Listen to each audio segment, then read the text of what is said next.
Hello everyone, welcome to my YouTube channel. आज है day 29 of 100 days of transformation और stage 2 शुरू हो गया है। स्टेज 2 का पहला दिन है और स्टेज 2 में 2100 कैलोरीज खानी थी। पिछले पूरे स्टेज में मैंने 2300 कैलोरीज खाई थी। तो आज 2100 कैलोरीज वाला दिन है। तो 2100 कैलोरीज के लिए मैं अपना प्लान बनाना है। चीज़ें वही रखूंगा, बस उसमें से कुछ चीज़ें कम कर दूंगा कि जिससे 2100 कैलोरीज हो जाए। और जैसे वाटरमेलन मैं खा रहा था तो वो अराउंड 100 कैलोरीज बन जाता था। तो वाटरमेलन भी मैं स्किप कर सकता हूँ। वाटरमेलन की अमाउंट मैं स्किप कर, कोई एक पूरा मील भी स्किप कर सकता हूँ। और मैं इसी तरह भी कर सकता हूँ कि मैं थोड़ा थोड़ा करके हर एक से कुछ कुछ पोर्शन निकाल दूँ और उस तरह से मैं इसको 2100 कैलोरीज पे ले आऊँ। तो उस तरह से मैं एंजॉय भी कर पाऊंगा हर एक मील और हर एक फूड, और कोई फूड मुझे छोड़ना भी नहीं पड़ेगा और मैं 2100 कैलोरीज पे भी आ जाऊंगा। तो दोनों अप्रोचेस हैं, कभी मैं वो वाली और कभी ये वाली अप्रोच यूज़ करूंगा। 2100 कैलोरीज खाने के लिए खाना मैं सेम कोशिश करूंगा कि वही रखूं जो मुझे पसंद है और जो मैं खाता आ रहा हूं, जिससे मेरा दिल भर नहीं रहा। सो वेट कैलकुलेट करते हैं।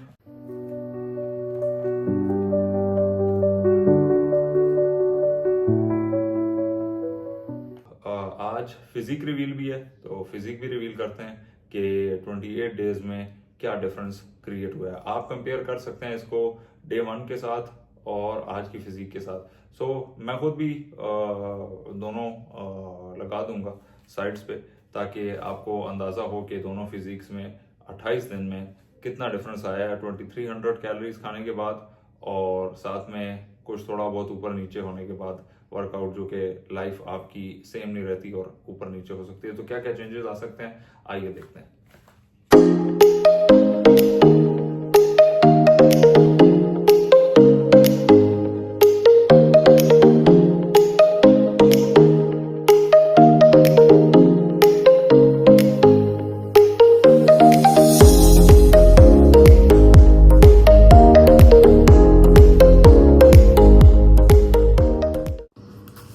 तो फिजिक अपडेट आपने देखी। फिजिक में काफ़ी चेंजेस आ चुके हैं 28 डेज के बाद। अगर आप डे 1 और 28 डेज को 28 डेज के बाद वाली फिजिक को कंपेयर करें तो विजुअली काफ़ी चेंजेस आ चुके हैं। वेइंग स्केल पे काफ़ी चेंजेस आ चुके हैं, जो कि ये इंडिकेट करते हैं हम बिल्कुल सही ट्रैक के ऊपर हैं। तो ये 100 डेज के बाद क्या रिजल्ट्स आने वाले हैं, ये इससे अंदाज़ा लगा सकता है बंदा। मिलता हूँ मैं आपको खाने पे, और आज लेते हैं सबसे पहला मील। और मील्स किस तरह से मैं डिज़ाइन कर रहा हूँ ये मैं आपको दिखा रहा हूँ कि कैसे मील्स क्या क्या होंगे आज के। आज भी सारे इंग्रेडिएंट्स सेम हैं, बट यही सारे इंग्रेडिएंट्स मैं खा रहा था पहले भी। स्ट्रॉबेरीज, कभी मैं स्ट्रॉबेरीज करता था, कभी बनाना करता था। तो आज मैं क्या करूँगा, स्ट्रॉबेरीज करूँगा क्योंकि इसमें कैलोरीज कम होती हैं। सो बनाना मैं बाद में ऐड करूँगा, लेकिन चूंकि वॉल्यूम थोड़ा सा कम होगा और मुझे फील ना हो, उसके लिए मैं इसको बनाऊँगा थोड़ा डिफरेंट। नान बिल्कुल वैसे ही रहेगा, अंडा वैसे ही रहेगा, ऑयल उसमें उसी तरह से डलेगा, तो अंडा और फ्राइड वो वैसे ही रहेगा। लेकिन जो मैं शेक बना रहा था, प्रोटीन पाउडर और ग्रीक योगर्ट और इसका, उसको मैं चेंज कर रहा हूँ। और उसको कैसे मैं बना रहा हूँ, उसको मैं एक बोल बना रहा हूँ दही का, जिसमें वे प्रोटीन और स्ट्रॉबेरीज होंगे। अभी स्ट्रॉबेरीज किसी भी तरह से हो सकती हैं, मैं इनको थोड़ा सा मेल्ट करके, थोड़ा कुक करके इसके अंदर डालूंगा, ताकि ये मुझे जैसे आइसक्रीम के अंदर फ्लेवर आता है, बिल्कुल उस तरह का फ्लेवर आए। सो ये मैं बनाता हूँ और आपको दिखाता हूँ। तो नान मैंने गरम कर लिया है और अंडा मैंने उसी तरह से 3 ग्राम ऑलिव ऑयल में बना लिया है। अच्छा, ग्रीक योगर्ट मैंने इस तरह से निकाल लिया है और इसमें मैं ऐड करने लगा हूँ वे प्रोटीन पूरा। इसको मैं करता हूँ मिक्स, और उसके बाद थोड़ा सा स्ट्रॉबेरी को मैं पकाता हूँ और वो भी इसमें ऊपर से ऐड करूँगा। इसको मैं करता हूँ मिक्स। स्ट्रॉबेरीज को मैंने थोड़ा सा फोक के साथ मैश कर लिया और उसको मैं कर रहा हूँ डीफ्रॉस्ट उसके अंदर। अब ये चूँकि ऑलरेडी फ्रोज़न थी तो ये काफ़ी इजीली स्मैश हो गई, और इसको स्मैश करके इसी तरह से मैं थोड़ा और कुक कर रहा हूँ ताकि ये थोड़ा और नरम हो जाए और थोड़ा सा कुक्ड टेस्ट आए इसका। तो ये जैसे डिफ्रॉस्ट होती हैं, इसको मैं निकाल के डालता हूँ अपने योगर्ट में।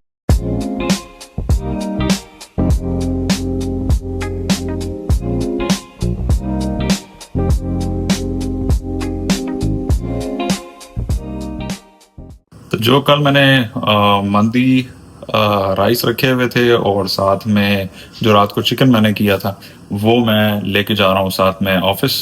ये ब्रेकफास्ट करके मैं निकल रहा हूँ ऑफिस के लिए और आपसे मिलता हूँ मैं ऑफिस में मील नंबर 2। तो मैं हूँ ऑफिस में और खा रहा हूँ मैं मील नंबर 2। मील नंबर 2 में आज राइस और चिकन है। चिकन वही जो रात वाला सेम रेसिपी और साथ में है मंदी राइस। ये है आज का मील नंबर 2। आज जिम थोड़ा सा आपको डिफरेंट लगेगा। मैं ऑफिस के पास एक जिम है, वहाँ जाने लगा हूँ कुछ कॉलीग्स के साथ। सो आज का वर्कआउट यहाँ पे करेंगे। तो दोनों जिम्स की मैंने मेंबरशिप ले ली है, तो कभी उधर और कभी इधर आप मुझे देखेंगे। आई डोंट नो कि इधर मैं कितना कंटिन्यू कर पाता हूँ, बट लेट्स सी कि कैसा जाता है और किस तरह से मैं आगे वर्कआउट्स कंटिन्यू करता हूँ।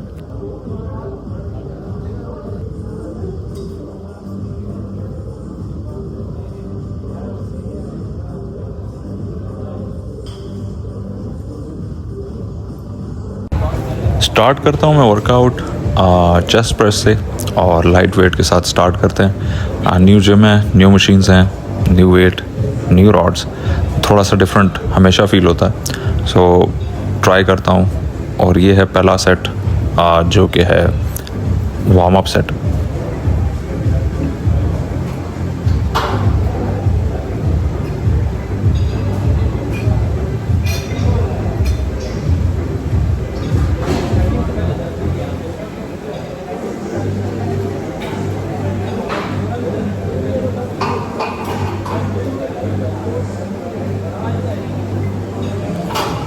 वर्किंग सेट स्टार्ट कर रहा हूँ और ईच साइड पे 15 किलो वेट ऐड कर रहा हूँ। रॉड यहाँ पे ऑब्वियसली डिफरेंट होगा, उसका वेट डिफरेंट होगा, जो पिछला जिम है उसमें वेट डिफरेंट होगा। सो वो कंसिडर कर रहा हूँ मैं, बट फिर भी मैं 15 kg से स्टार्ट कर रहा हूँ अपना पहला वर्किंग सेट। और कोशिश मैं यही कर रहा हूँ कि 8 to 12 reps के बीच में करूँ, या ज़्यादा या कम, क्योंकि वेट मॉडरेट है तो ज़्यादा रैप बेहतर लगता है।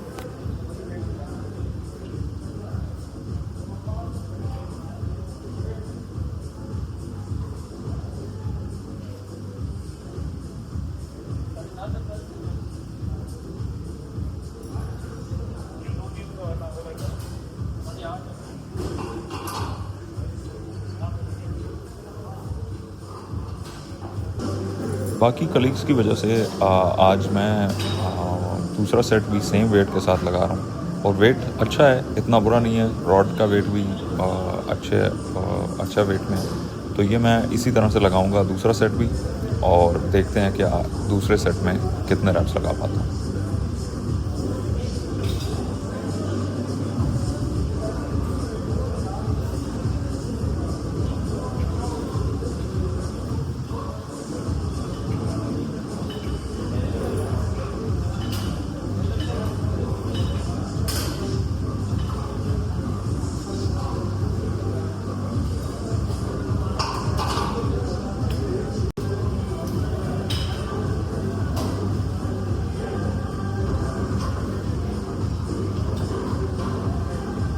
सो वेट को कर लिया मैंने इंक्रीज़, और इंक्रीज्ड वेट के साथ मैं तीसरा सेट परफॉर्म करने लगा हूँ और ये देखता हूँ कि कितने रेप्स में लगा पाता हूँ। ऑलरेडी मेरे मसल्स एग्जॉस्ट हैं, तो लेट्स सी कि कितना रैप काउंट कर पाता हूँ मैं इस वेट के साथ। वेट काफ़ी इमीडिएट ज़्यादा करने की वजह से वेट मुझे ज़्यादा लगा और मैं बहुत कम रैप्स परफॉर्म कर पाया। ऑलरेडी मसल भी एग्जॉस्ट था, तो इस वजह से मैंने कम ही रैप्स परफॉर्म किए। दूसरी एक्सरसाइज मैं आज परफॉर्म करने लगा हूँ वो है इंक्लाइन बेंच प्रेस, और ये अपर पैक्स के लिए एक बड़ी बेहतरीन एक्सरसाइज है। वेट थोड़ा वियर्ड लग रहा होगा आपको, क्योंकि पहले छोटी प्लेट्स रॉड में लगाई हुई हैं और उसके बाद एक बड़ी प्लेट लगाई हुई है। सो ये अच्छा वेट है, बहुत कम भी नहीं है। सो इससे मैं पहला सेट परफॉर्म करता हूँ और देखता हूँ कितने रैप्स परफॉर्म होते हैं।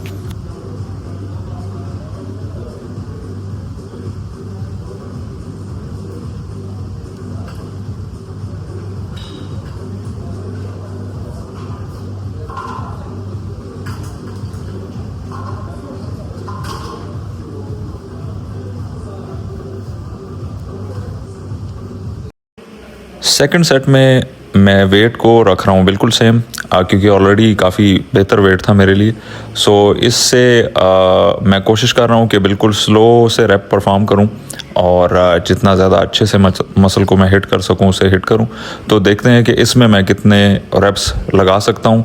कोशिश मेरी यही है कि मैं 8 to 12 रैप्स लगाऊँ। अगर ज़्यादा भी लग सके तो ऑब्वियसली मैं इसको करूँगा, बट आई डोंट थिंक कि ज़्यादा मैं कर पाऊँगा। अगली एक्सरसाइज जो मैं यूजुअली लगाता हूँ वो है शोल्डर्स के लिए, और वो है शोल्डर प्रेस। आज मैं परफॉर्म कर रहा हूँ मशीन से। ये जिम डिफरेंट है, यहाँ की मशीन्स भी डिफरेंट है। सो शोल्डर प्रेस करते हैं मशीन से, और इसमें वेट अगेन ऊपर नीचे करना बड़ा इजी होता है मशीन्स में। एक पिन से आप ऊपर नीचे कर लेते हैं। सो इसमें भी ये पहला सेट है।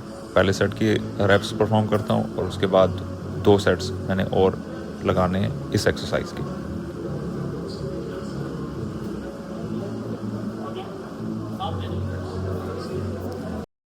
सेकेंड सेट में मैं वेट इंक्रीज़ कर रहा हूँ, और वेट इंक्रीज़ करने के बाद भी मेरी कोशिश यही रहेगी कि मैं 8 to 12 रैप्स या उससे ज़्यादा परफॉर्म कर सकूँ।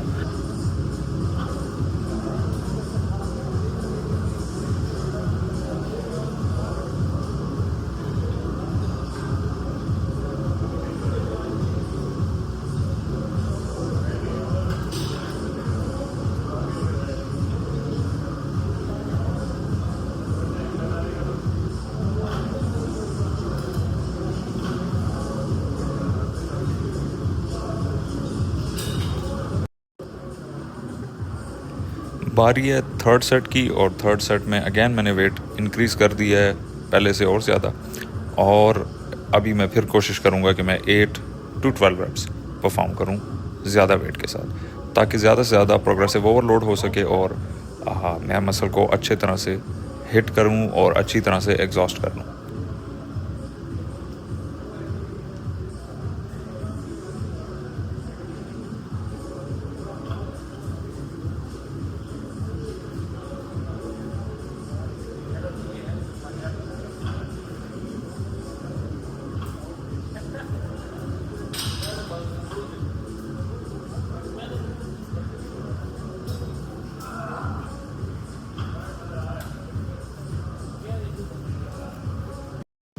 अगली एक्सरसाइज मोस्टली मैं फ्लाइज लगाता हूँ, पैक डेक फ्लाइज, या कोई भी एक्सरसाइज चेस्ट मसल्स या पैक मसल्स के लिए। लेकिन इस दिन चूँकि मोस्टली लोग पुश वर्कआउट्स लगा रहे होते हैं, तो वो फ्री नहीं होते। मशीन्स आपको फ्री नहीं मिलती, या वेट्स या किसी भी तरह आपको बेंच फ्री नहीं मिलता। तो वो मैं स्किप करके और अभी डायरेक्टली मूव कर रहा हूँ शोल्डर्स पे। और शोल्डर्स के लिए जो सेकंड एक्सरसाइज मैं परफॉर्म करता हूँ हर पुश वर्कआउट में, वो हैं साइड डंबल रेजेस। अब ये चाहे मैं डंबल से करूँ या कोई मशीन हो उससे करूँ, यहाँ पे कोई मशीन नहीं है, सो मैं डंबल से ही परफॉर्म कर रहा हूँ। और ये था पहला सेट। दूसरा सेट भी मैं सेम वेट के साथ परफॉर्म कर रहा हूँ। इसमें वेट कोई ज़्यादा मैं इंक्रीज़ नहीं कर रहा। कोशिश मेरी हमेशा यही होती है कि इसको मैं स्लो से स्लो परफॉर्म करूँ, और साथ में जितना ज़्यादा मैं इसको इफ़ेक्टिवली कर सकूँ, हिट कर सकूँ अपने मसल को, स्लो करूँ, प्रोग्रेसिव ओवरलोड थ्रू रेप्स लेके आऊँ, तो ये सारी चीज़ें मैं हमेशा कंसिडर करता हूँ। इस एक्सरसाइज में चूंकि आप बहुत ज़्यादा वेट को इंक्रीज़ नहीं कर सकते, और प्रोग्रेसिव ओवरलोड इसमें ऐड करना बड़ा मुश्किल होता है, तो उसका तरीका यही है कि मैं ड्रॉप सेट ऐड करूं, सुपर सेट ऐड करूं, या जाइंट सेट ऐड करूं। इसमें मैं ड्रॉप सेट ऐड कर रहा हूं। ऑलरेडी जो मैं वेट यूज़ कर रहा था वो मुझे थोड़ा हैवी फील हो रहा था, तो उससे मैं रेप्स परफॉर्म करके, और अब मैं लाइट वेट से ड्रॉप सेट परफॉर्म करूँगा। थोड़े से पंप होने के बाद शोल्डर्स की कंडीशन आप देख सकते हैं कि फैट परसेंटेज अभी इतना लो नहीं है, फिर भी उसके बाद मसल साइज़ भी इतना ज़्यादा नहीं है, और फिर भी थोड़ा बहुत विजिबिलिटी या सेपरेशन आपको दिख रही होगी शोल्डर मसल्स में।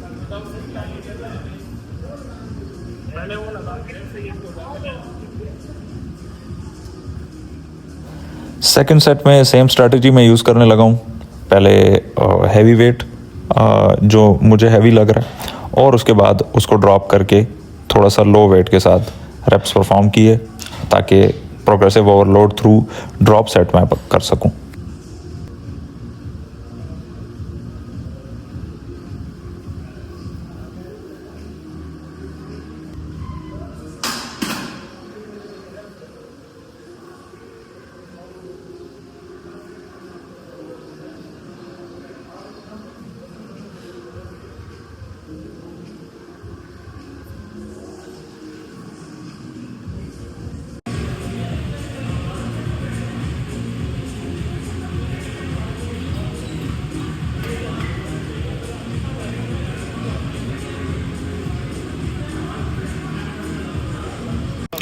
क्विक सी पोजिंग करने के बाद मैं मूव हो गया पैक्ड एग फ्लाइज़ के ऊपर। जो पैक्ड एग फ्लाइज़ मैंने मिस की है मशीन्स बिज़ी होने की वजह से, सो उसको मैं अभी लगा रहा हूँ और अभी मैं उसमें भी बिल्कुल उसी तरह से परफॉर्म करूँगा कि पहले सेट में कम वेट, फिर थोड़ा इंक्रीज़ करके और फिर तीसरे सेट में और ज़्यादा वेट इंक्रीज़ करके, और कोशिश यही करनी है कि ज़्यादा से ज़्यादा रैप लग सकें।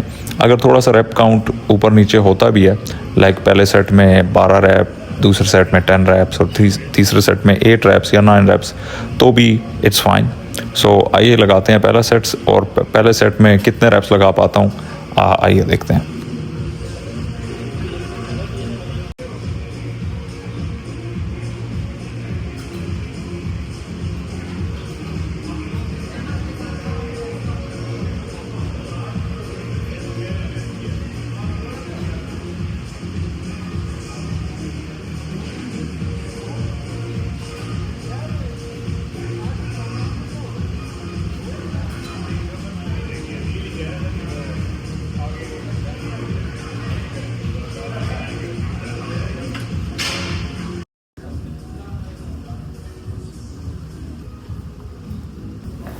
It's time to work on triceps.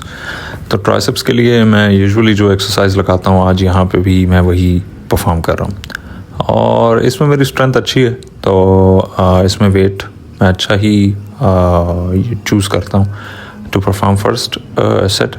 और फर्स्ट सेट के बाद अगेन सेकंड सेट में मैं और इंक्रीज़ करके, और थर्ड सेट में और ज़्यादा इंक्रीज़ करने की कोशिश करता हूँ वेट को। और साथ में अगर वेट मैं इंक्रीज़ नहीं करता तो रेप्स को इंक्रीज़ कर लेता हूँ, जैसे नॉर्मली मैं बाकी एक्सरसाइजेज में करता हूँ।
After one workout for triceps मैं मूव कर रहा हूँ नेक्स्ट वर्कआउट पे, और नेक्स्ट वर्कआउट है रोप पुश डाउन या cable push down for triceps. और इस एक्सरसाइज को भी मैं उसी तरह से परफॉर्म करता हूँ। पहले सेट में पहले सेट में उतना वेट जो अप्रोप्रिएट है मेरे 10 to 12 रेप्स के लिए, और उसके बाद वेट इंक्रीज़ सेकंड सेट में, और थर्ड सेट में फिर से वेट इंक्रीज़। और अगर इससे भी कभी मेरा वो हो कि इससे बहुत ज़्यादा अच्छे से मसल हिट नहीं होगा, तो फिर मैं इसको ड्रॉप में भी लगा लेता हूँ, क्योंकि ये लास्ट है। इसके बाद मैं मोस्टली एब्स करता हूँ, so that is why I use to do drop sets, but not every time. कभी कभी मैं ड्रॉप सेट भी कर लेता होता हूँ। ट्राइसेप के बाद एज आई सेड मैं एब्स परफॉर्म करता हूँ। तो एब्स के लिए ये मुझे बड़ी अच्छी एक्सरसाइज लगती है। मोस्टली अपर एब्स तो आपके ट्रेन हो रहे होते हैं, लेकिन लोअर एब्स हमेशा निगलेक्ट होते हैं। तो लोअर एब्स के लिए मैं कुछ एक्सरसाइजेज ये वाली परफॉर्म करता हूँ, और कुछ मैं कोर के लिए भी करता हूँ। इस जिम में चूँकि रिंग्स हैं, तो ये कोई रिंग्स भी मैं परफॉर्म कर रहा हूँ, और इसमें मैं इतना अच्छा नहीं हूँ, but still I am trying कि जितना भी मैं रिंग्स के ऊपर अच्छा कर सकूं। This is very good for your core. और ये जिमनास्ट को आपने देखा होगा, आपने कैलिस्थेनिक्स वालों को देखा होगा, जो कि इन चीज़ों को करके और अपनी अच्छी फिज़ीक मेंटेन कर सकते हैं। So this is really good for your health, for your physique and everything, mobility, your core. तो ये सब चीज़ों के लिए अच्छा है। अगर ये आपके जिम में है तो ये ज़रूर अपने वर्कआउट में ऐड करें। इसको थोड़ा टाइम लगता है मास्टर करने में, बट शुरू हो जाता है जैसे हम कर रहे हैं। सो इस हद तक ये भी थोड़ा मुश्किल होता है कुछ लोगों के लिए, बट कुछ अरसा लगता है इसको इस तरह से करने में।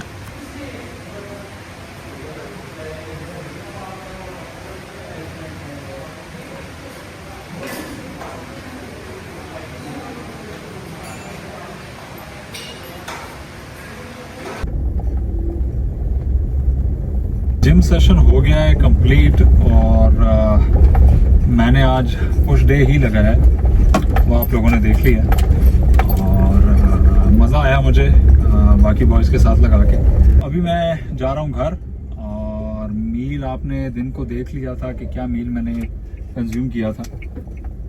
और उस मील के बाद मैंने एक योगर्ट भी रखा हुआ था मैंने अपने पास, बट योगर्ट मैंने नहीं खाया, वो अभी मैं जाके खाऊंगा। तो 2100 कैलोरीज का आज जो प्लान है वो पूरा करेंगे, और आपको मैं मिलता हूँ। तो मील नंबर 3 मैं नहीं खा पाया था क्योंकि मैं ऑफिस गया हुआ था, और जिम के बाद घर पहुँचने के बाद मैं एक मील ले रहा हूँ, विच इज़ मील नंबर 3। और ये डिनर ही है मेरा, कोई स्नैक नहीं है। तो स्नैक मैं इसके बाद खाऊंगा, एज अ डेज़र्ट भी खा सकता हूँ। मेरा योगर्ट भी मैंने अभी खाना है। सो ये 120 ग्राम्स चिकन है, 40 ग्राम्स बॉइल्ड रेड बीन्स हैं, और साथ में थोड़ी सी चटनी, और ये 100 ग्राम्स का नान है। ये नान मैंने थोड़ा काट लिया है यहाँ से ताकि 100 ग्राम्स हो जाए। ये मेरी कैलोरीज में फ़िट नहीं हो रहा था, तो मैंने इसको 100 ग्राम्स किया फ़िट करने के लिए।